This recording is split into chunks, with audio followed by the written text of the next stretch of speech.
Nepanagar seat पर क्या वावों का बाजार गर्म है? क्या यहां सियासी साजिशों का ताना बाना बुना जा रहा है? विरोधियों की चाल है या फिर बीजेपी के घर में बगावत की चिंगारी जिसे कोई छुपा रुस्तम हवा दे रहा है? आखिर भाई नेपानगर में चल क्या रहा है? दरअसल नेपानगर में बीजेपी उम्मीदवारों की एक ऐसी लिस्ट वायरल हो रही है जिस पर सियासी उबाल आ गया है। आप भी देखिए सूची पर सियासी संग्राम।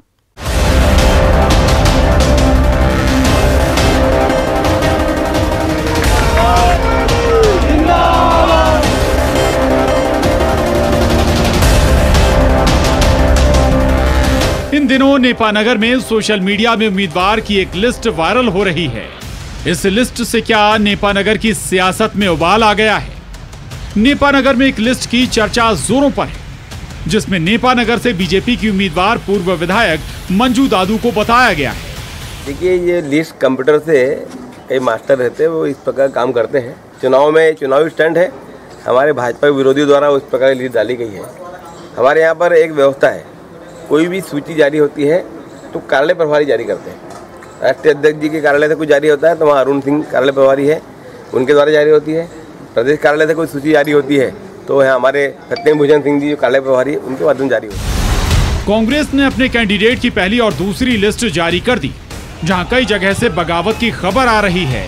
लेकिन नेपानगर में तो इस लिस्ट की चर्चा जोरों पर है, जिसमें बीजेपी के उम्मीदवार की लिस्ट बताई जा रही है। बीजेपी ने सूची को फर्जी करार देते हुए पुलिस साइबर सेल को इसकी शिकायत की है। हमने इसके लिए एक शिकायत हमने साइबर में इसकी शिकायत की है और इसकी जांच होगी कहाँ से सूची आई, किसने ये फर्जीवाड़ा किया इस प्रकार फर्जी। हमारे राष्ट्रीय अध्यक्ष जी की फर्जी साइन करके यदि कोई जारी होता है उसकी हम शिकायत हमने की है। बीजेपी इस सूची के पीछे कांग्रेस का नाम लिए बगैर इसे विरोधियों की चाल बता रही है। जो पार्टी का विरोध चुनाव में जो भी लोग विरोधी रहते हैं, बहुत सारा दल है, बहुत सारे इस प्रकार के लोग हैं जो कई बार पार्टी को नुकसान करने के प्रयास करते हैं, वो इस प्रकार के स्टंट करते रहते हैं। लेकिन भाजपा को इससे कोई फर्क नहीं पड़ता। ये कोई पहला मौका नहीं है, इससे पहले भी नेपानगर में इस बात की चर्चा जोरों पर थी कि बीजेपी की पूर्व विधायक मंजू दादू कांग्रेस का हाथ थाम सकती हैं। सोशल मीडिया पर यह खबर भी तेजी से फैल रही थी, तब खुद पूर्व विधायक मंजू दादू को वीडियो जारी कर ये कहना पड़ा था, ये सारी बातें बेबुनियाद हैं। वो बीजेपी के साथ थी, हैं और रहेंगी।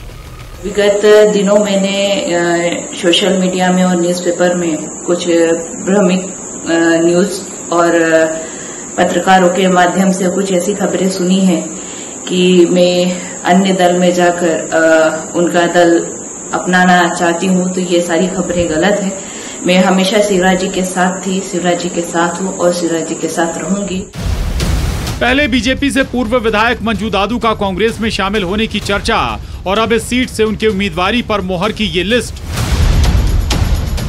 जिस सीट पर नंद कुमार सिंह चौहान दावा कर चुके हैं कि इस सीट से पूर्व विधायक सुमित्रा देवी कासडेकर ही बीजेपी प्रत्याशी होंगी, तो ऐसे में सवाल है कि क्या ये लिस्ट विरोधियों की चाल है? इस पर कांग्रेस का कहना है कि इस वायरल लिस्ट से उसका कोई लेना देना नहीं, ये तो बीजेपी के घर में आपसी खींचतान की और असंतोष का परिणाम है।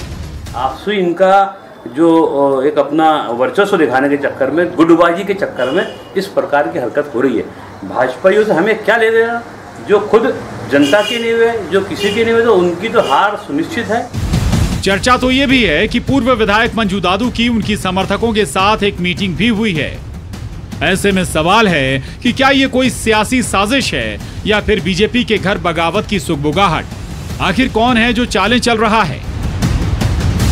बुरहानपुर से शारिक अख्तर के साथ bureau report, news 18 Madhya Pradesh Chhattisgarh. चुनावी चकल्लस में फिलहाल इतना ही, लेकिन बाकी खबरों के लिए लगातार बने रहिए न्यूज़ 18 मध्य प्रदेश छत्तीसगढ़ के साथ।